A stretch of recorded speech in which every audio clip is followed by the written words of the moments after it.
All right, everybody, we're going to get started. This is Marketing Attribution. My name is Connor Sparkman. I'm the Marketing Analytics Manager at Looker. It means I support all of the marketing department with internal analytics. So I'm an analyst at Looker, spend most of my day in Looker. Right? Today we're going to be talking about attribution, what it is. We'll start with a little level setting. And the majority of it's going to be how we actually built attribution using Looker itself. So we'll discuss a little bit about the data flow, how we collect and store all of the data so that we can use it in a way to build attribution models using Looker. And then we'll discuss a little bit, we'll go into detail and the nitty-gritty of how we actually use the modeling layer to build attribution models so that they can be dynamically created and used throughout the Looker instance. And the majority of it's how we built it for the business users rather than for the analyst itself. A concept I want to start with is this idea of keeping attribution simple. I feel like a lot of companies feel the need to speed ahead to multi-touch attribution or looking at a lot of advanced analytics before they first understand how their leads are coming in, or aligning with sales to understand what a marketing qualified lead is. Everybody feels that they're behind if they haven't already started using multi-touch attribution or anything of the sort. I understand the desire as an analyst to want to build the next best thing, the latest and greatest, use ML or AI to use your analytics, but at the end of the day, you want to build all of your models for business adoption, right? You want people to use them. You don't want to spend all of your time building this model and ends up nobody understands it, so they're not going to use it. So depending on where your company's at, build for what's directionally correct for the business, and then iterate on it. If your company first needs to understand the first touch model or your last touch model, then that's fine. Understand what you need, and as you evolve with your models, the questions will become more complex, and then you can begin to iterate and build more complex models. Also understand that there is no single answer. Attribution is a tool. It's not a how-to guide of marketing. Essentially, all attribution models are right and wrong depending on the question you're trying to ask. Right? So it's almost overwhelming the options that you have with attribution, so it's okay to take it slow and understand each of them as you roll them out to your business users. So let's start with a little level setting. Right? Marketing experts, this will be a little bit of an overview, but bear with me, it won't be too long. People that are a little bit newer, you'll get a better understanding of all the attribution models we'll be discussing throughout the entirety of this presentation. So what's attribution? It's how we quantify the success of our marketing initiatives. Marketing initiatives usually cost money, and we need a way to get a return on investment. Right? How do we actually quantify the success of them? So to put this in perspective, let's start with a hypothetical customer journey. For the sake of this presentation, we're going to discuss B2B SaaS company lifecycle. It's because it's what Looker is, it's what I know best. All the steps and processes of what we're discussing can be extrapolated to any business, though, when building attribution, especially in Looker. So let's say a lead comes in through a social touch, a post on LinkedIn. For an analyst report or a white paper, they go to your website, they download it, we get information on the lead. The lead's created. They're not ready to purchase yet. They go into the nurture stream that your marketing has set up. Maybe they interact with a piece of content later down the road. Another touch occurs. Finally, they're ready. They come through organic search, they request a demo, an opportunity is created, and they're passed to sales. Throughout the sales cycle, maybe they attend Join. They realize at Join that Looker's the best thing they've ever seen, they have to have it. That's it. Opportunity closes, $1 million. Right? In a first touch attribution model, we would be assigning 100% of the credit to the first interaction with your brand. This focuses heavily on demand generation, those interactions that created the very first driving influence to your brand. However, it can over-prioritize these channels, right? They might not be converting well later down the funnel. In a last touch opportunity in the last touch model, you could focus on different conversion points. For us, opportunity created could be one, could be opportunity closed. really what you're focusing on is the last touch before any conversion point within the sales cycle. These can focus and help you better understand the converting touch points, right? Which ones are helping drive the actual conversion. However, it still doesn't let you see the full funnel, right? With a multi-touch model, it gives you opportunity to see how all of your influences, all of your marketing initiatives play together, how they're influencing the overall opportunity journey. Currently at Looker, we use a linear multi-touch model. It's simple, it's effective, it gives equal credit to all touches.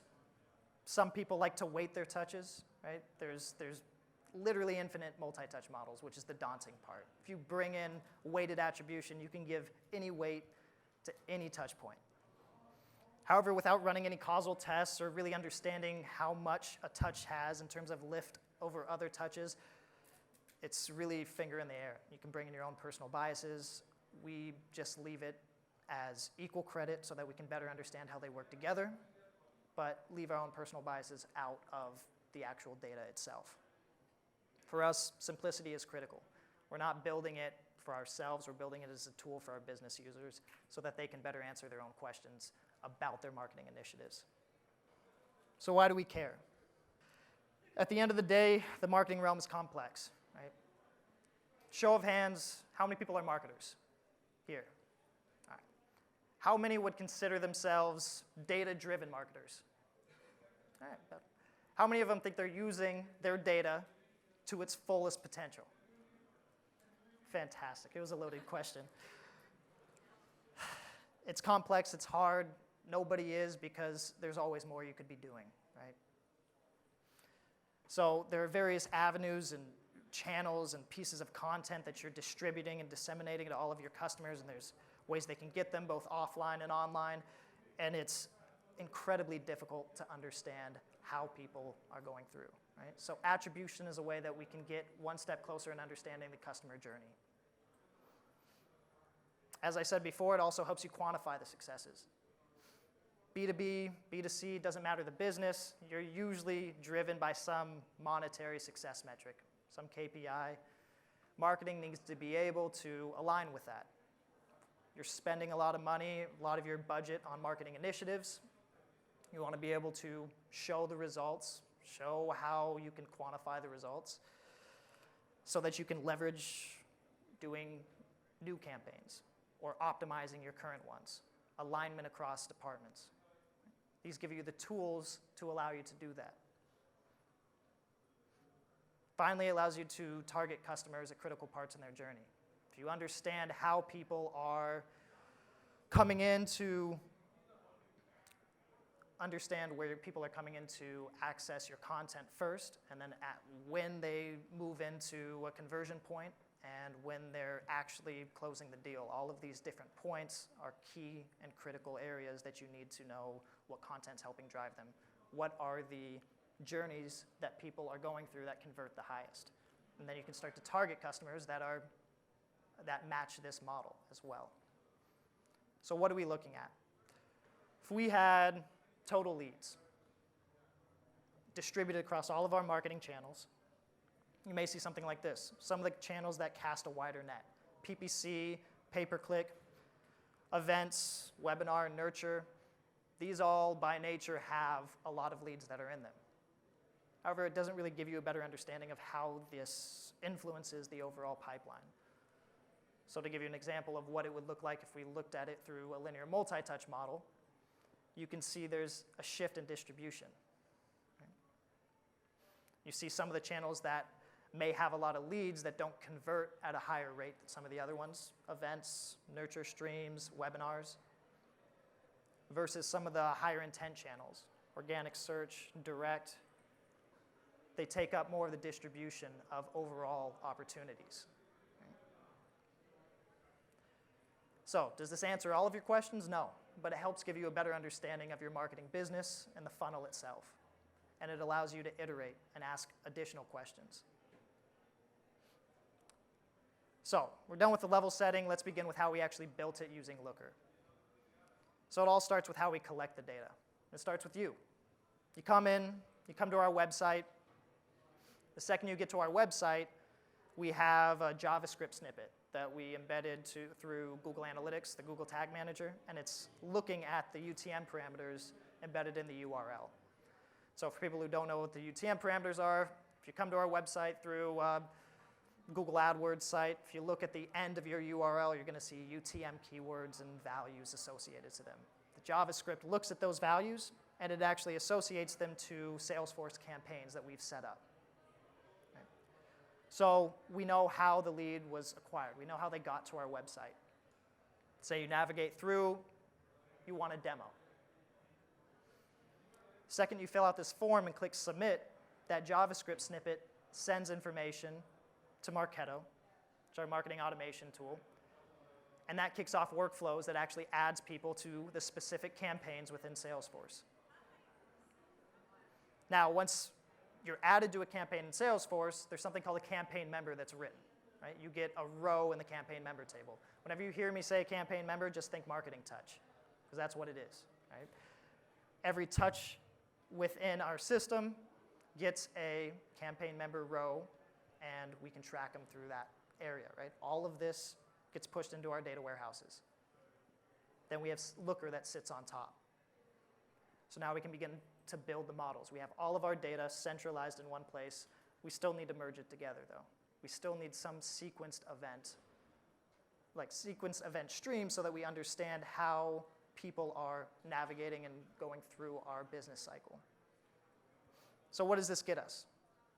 If we go back to our hypothetical customer journey, we have our 4 different touch points. In the database, this is what it would look like. 4 touch points, 4 rows. You get information like, who was the person? What campaign were they associated with? When did it occur? When was the person created? How did we acquire them? What was the specific piece of content that they actually interacted with? So we have a sequence stream of events. Now we have to build something with it. We're not done yet. We've just collected it and stored it in a way that we can begin to build attribution models. So step 1, any attribution model, you need a sequence stream of events. You need to know when it happened. You need to know what information you have on each specific event, which we have, but we're missing one thing. Right? We have our 4 touch points, but this is just the marketing end. We have no value associated to it. In Looker, there's something called a derived table.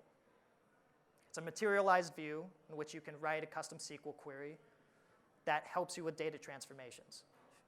Anybody who's worked with data in here before, I'm sure you've heard the word acronym ETL, right? Extract, transform, load. That transformation side of things is the bulk of your time. Analysts, at least myself, spend the majority of my time transforming data just to get it in a place that I can analyze it. Derived tables allow you to take one or multiple steps and transform it and save it as its own view so that you can query that later. So for the case that we have 4 different touch points, and we need to join them to the monetary success metric, which for us is opportunity revenue. So we can write a custom SQL query joining our marketing data to our opportunity data. Right? Get the information on the opportunity. What is the opportunity type? Is it new business? It's an add-on upsell. When was it created? When did it close? Did we win? What was the revenue? Right? We've taken marketing and sales data and we've merged it together so that now we can tie some monetary value to the marketing initiatives that we've run. This part's going to be different for every business. You're going to have different logic. For us, we need to make sure that throughout our sales cycle, these touch points happen. Right? We don't want them to happen after the opportunity closed and then still attribute value to them. We don't want it to happen before a previous opportunity closed. So you have to build in some logic to join them together. But once they're done, that's it. You never have to write it again. The derived table's built. This is now my base view for my attribution models. I can set it to persist or update at any frequency I want. But once it's done, that's it. So step 2, building the attribution model.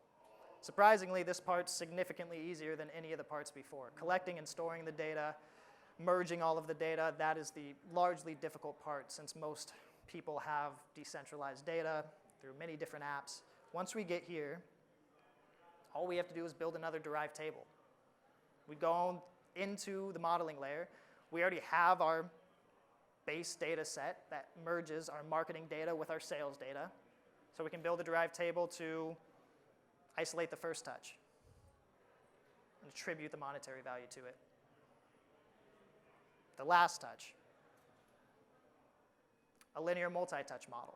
Literally any attribution model you want to build, as long as you can build the logic in SQL, all you have to do is build a new derived table and pull from the base data set. And these just become columns in the database that you can reference when aggregating data in Looker. For us, we call our base data set campaign analytics. And the reason why is here. Right? So if you were to go in Looker, you go into the developer console, you'd find a menu on the left. This is where you define all of your views, all of your models. Views, think of them as tables in your database. Fields, your dimensions, which are just columns in the database, your measures, all the aggregations that you would use, counts, sums, min, max, all of those, this is where you define it. And the model is where you tell Looker how it all speaks to one another. How do they join together? Because all of these views, when you're using them in Looker, it needs to know how they join together. So if we were to use our first touch attribution view, okay, I explained it's pulling data from the campaign analytics view. So campaign analytics is already built, and in the SQL, which is the part highlighted in blue, this is the entirety of the attribution model. I pull the data from the campaign analytics view, I run one function, and that's the first touch attribution view. It saves another table with the ID of the campaign touch and the attribute value. It's a 1 or a 0, right? Is it the first touch or is it not? So we're going to dive into the SQL just a little bit. For people who don't know SQL, it's going to be very high level, very straightforward. I'm going to explain everything it's doing, but it'll give you a little peek under the hood, right? This is the entirety of the first touch once it's built. So we're just using a window function, right? Window function basically looks through the column you tell it to, before and after, to isolate values based on certain criteria. For us, what we're interested in is the ID for the touch. Remember, the campaign member is the touch. So the member ID is the ID for that specific marketing touch point. I'm saying give me the first ID, and I have to tell it how to group the data. Well, I want to group it by opportunity, because I don't want just the first touch in the database. I want the first touch associated with every single opportunity that we have. Now, the reason you see this function coalesce and the person ID is because not every lead in your database is going to have an opportunity. That would be ideal, but it's not the case. Right? So we still want the first touch for leads so that we can understand how they're going to convert later down the funnel. So give me the first ID for every opportunity. If there's not an opportunity, give me the first ID for every person. This is where you tell it what the first ID would be. You're sequencing all of them by when they occurred, the member created date in ascending order. It's how it's able to pick that first ID. And then you're comparing it to the current row you're in. I'm going to run this function on every row in the database. And if the first ID in this sequence matches the current row I'm in, that's the first touch. I put a 1 next to it. You can use true, false, whatever you want, as long as you can isolate that this was the first touch. So what do you do with it?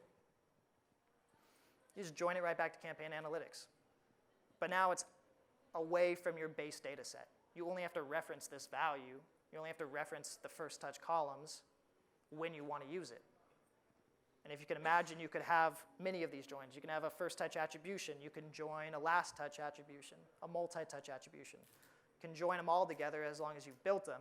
Then you only need to reference them when you want to use them.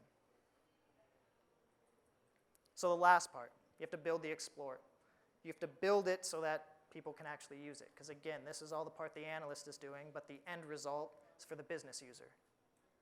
So this is a look at a measure you might build. A measure, like I said, it's an aggregate function. So for us, I want to sum opportunity revenue.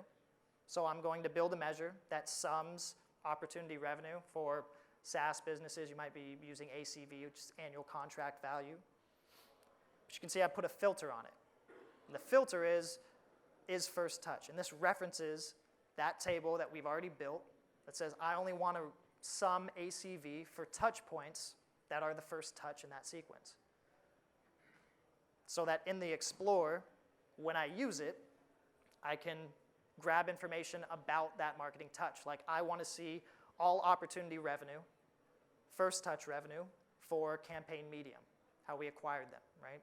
Organic search, PPC. So now it's going to sum up all the revenue that it finds for opportunities associated with that specific marketing touch content, right?